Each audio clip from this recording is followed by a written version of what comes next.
Hello again, Dan Alasso with Making History, and today I want to talk briefly about a long video that I just watched on YouTube from a really great channel called Knowing Better, and it's called The Part of History You've Always Skipped, Neoslavery.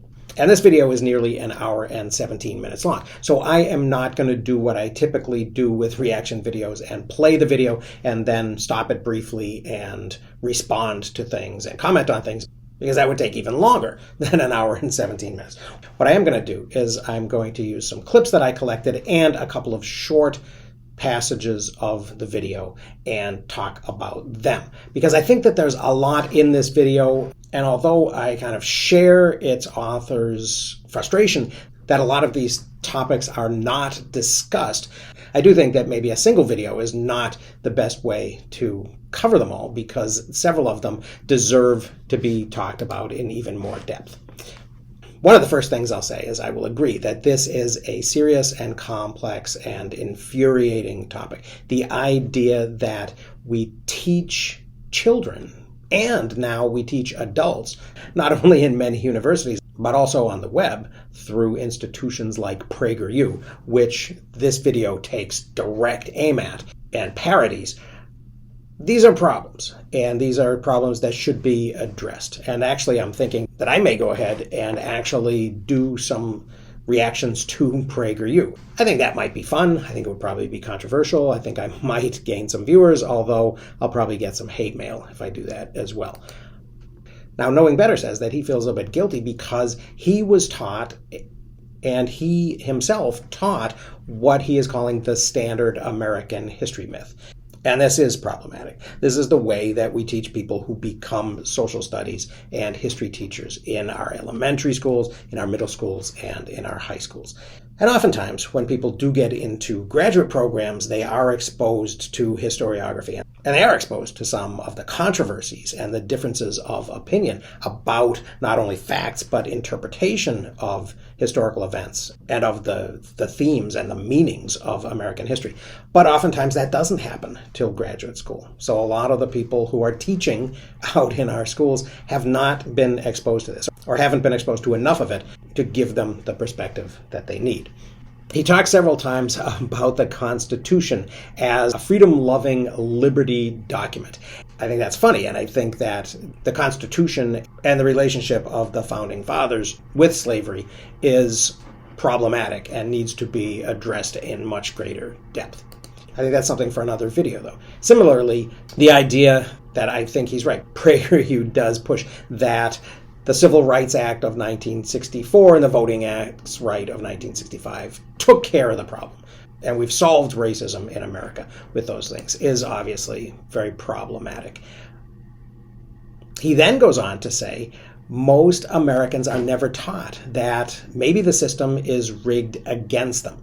This is almost the type of change in direction that somebody like Martin Luther King began when he started focusing on class as well as specifically on race, and when he started organizing the Poor People's March. And that, of course, is possibly coincidentally when he was assassinated. I love his reaction to the PragerU statement that the 3/5 compromise was something that was pushed into the Constitution by Northern abolitionists, because the South, of course, would have preferred to count the slaves as full people while still keeping them enslaved, and so get the benefit of representation based on their number, but not give them any types of human rights. And so that's a very weird way of suggesting that it was abolitionists who pushed the 3/5 compromise into the Constitution. I think it's also important that he mentions that the Constitution didn't impose an abolition of the slave trade in 1808. It just said that there would be no laws respecting slavery until 1808. And then I completely agree with him that putting this defense of the Founding Fathers into the mouth of Frederick Douglass is absurd, and that it is really unsettling that PragerU is creating these videos for kids as well. Although maybe no more worrying than that they're creating these cartoonish depictions of people like Frederick Douglass for adults as well. So maybe it's only slightly more sinister. And I really liked it when he said that in the minds of American leaders, Haiti must be perpetually impoverished, because this is an even more active expression of the American response to the Haitian Revolution than just the fear of Southern slave owners that prevented somebody like the president at the time, Thomas Jefferson, who was the author of the Declaration of Independence, which Toussaint Louverture used as a model for his own Declaration of Independence. The story that Jefferson was unable to recognize Haiti, which implies that he would have if those Southerners had not gotten in his way. I thought it was also interesting that he talked about preventing black literacy, because if they could read, they would find out about slave rebellions. And he does connect that with Nat Turner's rebellion, which I think was also very cool. And actually, as I'm calling these things out, I'm thinking that each of these moments would be good topics for full-on videos. I also like Knowing Better's description of the Dred Scott case of 1857 as establishing that the Supreme Court specifically said that black people were never intended by the founders, in the court's opinion, as potential citizens. And I think he actually could have gone a step farther and said that the court actually didn't even consider them human. And then he transitions to this idea of industrial slavery, and he says that this begins even before the Civil War. And he makes the distinction that this means that corporations are owning people, and not just some rich guy on a plantation. And this is an important distinction, especially when we think about the fact that corporations are later going to use the 14th Amendment to their advantage, and that this development of the idea that corporations are legal people and have all of the rights of people is kind of undermined by the idea that corporations are owning people before the Civil War, and then, as he's going to show us in great detail, after, in this debt peonage system. I also think it's very valuable that he mentions that the Confederacy is founded to protect slavery, and that everybody is very clear on that when the states are seceding from the United States, and for the entire period that they think they're winning the war and they're going to have a chance of being an independent nation. It's always all about that. It's not until much later, when they've lost, that we get this story of the lost cause. But once again, I think that is a topic for another video. And I also thought it was very interesting that as Sherman is marching across the South and leaving such a trail of destruction, that he's also doing reparations and giving freedmen and women an opportunity to have their 40 acres and a mule. And that this happens and continues to happen until it is undermined by Andrew Johnson. Now, the labor contracts and the black codes are another element of this history that needs more coverage. And the idea that freed people, although they are technically free, have no choice but to put themselves back into this situation is also worthy of more discussion and another video. But once again, I think that he's sort of burying the lead, because he doesn't get to the neo-slavery part of this story until well after the halfway point. And yeah, I do think it's ironic that all of these compromises that happened before the Civil War and continue to happen afterwards are concessions to Southern power. And I think this is exacerbated when the Southerners are allowed to come back into American government with really no major penalties. Although the Democratic Party, of course, is unable to win national elections until they manage to refocus themselves on the corruption of the Republican Party. But again, that's another story. I do also agree that the idea of the law not being an impartial, neutral force for justice is very problematic, but realistically is probably only problematic for members of the white majority who haven't seen it working against them generation after generation after generation, which is really the point of what he's talking about here. And all of these things that are illegal if done while black are something that we should recognize and that we should talk more about. And now we finally get to the focus of this video. This is the idea that you can use these laws in the black codes to basically re-enslave black people. And the way this comes about is in convict leasing. Now, he's done some really good research here and found this survey of 1890 Alabama convict leasing, the convictions that caused people to be put in a situation where they were sentenced to hard labor and their labor could be contracted out to people. And these are just absurd. And so there's really nothing more to say about that. He's doing a really big service by calling attention to these details, that these are specifically the types of things that if you did them while being black, you would end up being re-enslaved for. And I think the other point that he makes is really, really significant and important too. It used to cost a lot to buy an enslaved African American person. So it was a big investment and it was not available to everybody. And because this was a big investment, the slaveholders at least had some incentive to preserve their investment or preserve the ability of these people at least to do the work for which they were acquired. And that this financial interest completely goes away under the convict leasing system, so that people can actually be treated miserably and really be literally worked to death with the expectation that another convict will be available to take the place of the one that is lost. Even poor farmers can afford this and can get involved. And so this is probably a very significant factor in the rebuilding of the Southern economy.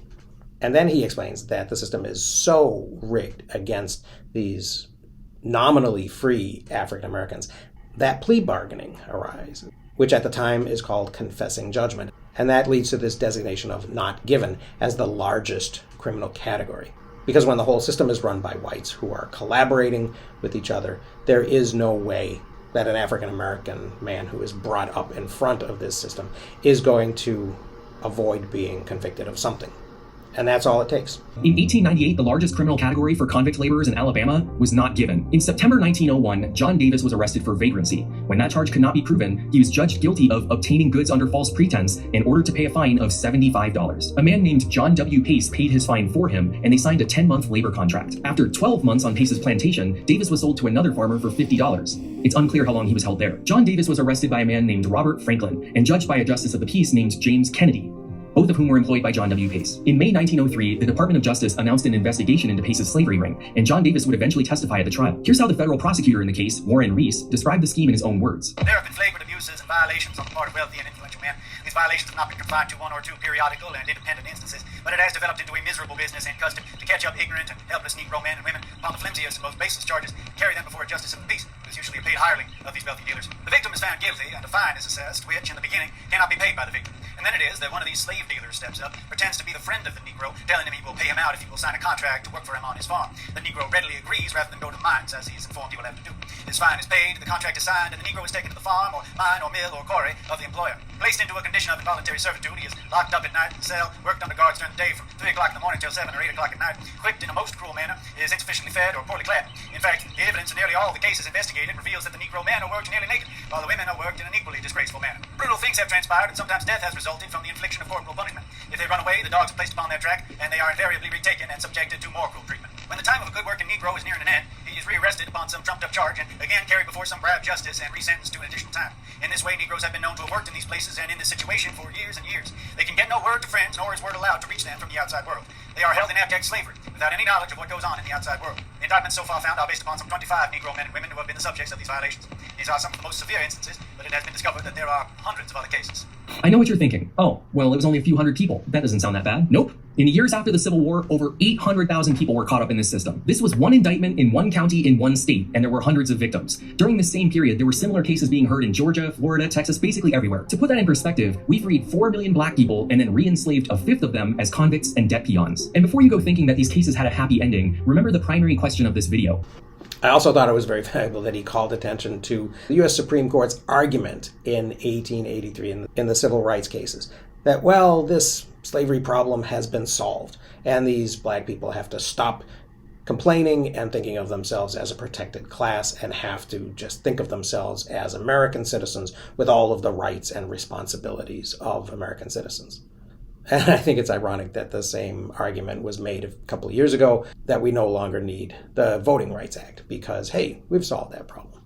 He then describes disenfranchisement and things like poll taxes and literacy requirements, which he goes into in great detail, which made it impossible for African Americans to vote, and the grandfather clauses that made it possible for whites who also couldn't meet these requirements to continue voting because their parents or grandparents had been able to vote in elections before 1867. Lynching, once again, a huge, huge topic that probably deserves its own coverage. Although, yes, I agree, it figures hugely into this story as well. And then the idea that there was a Negro motorist green book from 1936 to 1966. I was born while that was still being used. And I don't think that all of America became immediately safe for African Americans in 1966 either. And finally, the fact that it wasn't till the Second World War that this convict leasing and debt peonage was finally done away with, and that it was done away with to a large extent because the United States did not want to deal with the propaganda implications of being a slaveholding nation while we were out there in the world professing to be the defenders of freedom and democracy. This memo told prosecutors to stop trying these cases under the federal anti-peonage statute because so many people were using the same defense as John W. Pace, that since the debt wasn't real, this wasn't peonage, it was slavery, and slavery wasn't a crime. They were told to stop calling it peonage and start calling it what it is, slavery. The memo provided them with a list of other statutes that could apply and told them to aggressively prosecute these crimes as part of the war effort. Over the next few months, dozens of cases would be opened across the country. In September 1942, on a farm outside of Beeville, Texas, a man named Alfred Irving became the last chattel slave to be freed in America. Not indentured servant or convict laborer or debt peon, slave. Here's a news article from the Times saying as much. The Skrabarczyk family held him as a slave for at least 4 years. They starved him and beat him with chains, whips, and ropes so regularly that he was permanently disfigured. The family was found guilty and sentenced to federal prison. The Corpus Christi Times said that the trial and its conclusion will undoubtedly be said in the future to have given a decisive setback to the enemy propaganda machine. So, in a way, by bombing Pearl Harbor, the Japanese ended slavery in the United States. I think that's entirely ironic and interesting. This explanation that Alfred Irving in September of 1942 was the last enslaved person in America, I think does challenge the way we think of our history. And I do think that it's ironic and kind of funny that Knowing Better says that, in a way, the Japanese bombing Pearl Harbor helped to end slavery in the United States. And I do understand his frustration and the effect that learning that the things that he has taught to children, which educators take very seriously, have been wrong and have been lies and have actually been deliberate nationalistic propaganda. I can understand what that could do to a person and how a feeling of responsibility could cause somebody to want to get onto YouTube and set the record straight. So I'm very happy that he made this video. I hope that people watch it. I hope that people pay attention to it. And I hope people drill down into some of the details that he touched on along the way that I think deserve more coverage.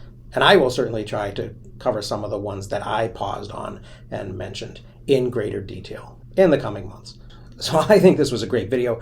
I hope everybody who hasn't seen it yet goes and watches it and engages with these issues, because these issues are part of our history. And acknowledging them doesn't mean that we are anti-American or that we don't want to be here, but it does suggest that we want to take the blinders off our eyes and deal with the legacy of some of these issues. So I hope you found that a little bit interesting. Go and watch the video, and then let me know what things you would really like to hear more about, because maybe I will focus on some of them in upcoming videos. And maybe Knowing Better will as well. So thanks for watching, and I will see you again very soon.